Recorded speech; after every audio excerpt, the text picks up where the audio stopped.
Pengalaman adalah guru yang terbaik dan kita minta bahwa ini jangan terulang kembali. Saya sayang pada rekan-rekan, namun pada saat saya harus memilih, maka saya lebih memilih menjaga institusi. Dan saya kira rekan-rekan juga semua memiliki semangat yang sama. Lakukan yang terbaik. Lakukan dengan ikhlas, jadikan itu sebagai amal ibadah rekan-rekan. Jaga soliditas internal. Permasalahan yang ada, saya harapkan membuat Polri menjadi lebih solid. Jadikan ini guru yang terbaik. Ingat bahwa banyak yang tidak ingin Polri solid.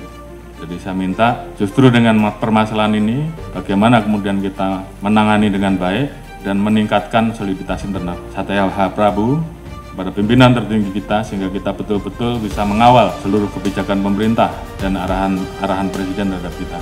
Jaga marwah dan nama baik institusi. Ini bukan masalah pangkat, tapi bagaimana rekan-rekan memposisikan institusi ini di dalam hati sanubari rekan-rekan. Kita menempatkan profesi rekan-rekan sebagai ibadah, maka saya yakin semuanya akan berjalan dengan baik. Setelah ini, tunjukkan kerja rekan-rekan, jangan kendor, semangat, tugas kita masih banyak, lakukan yang terbaik yang bisa rekan-rekan lakukan, kembalikan kepercayaan publik. Dan saya yakin dengan soliditas yang ada, kita semua bisa.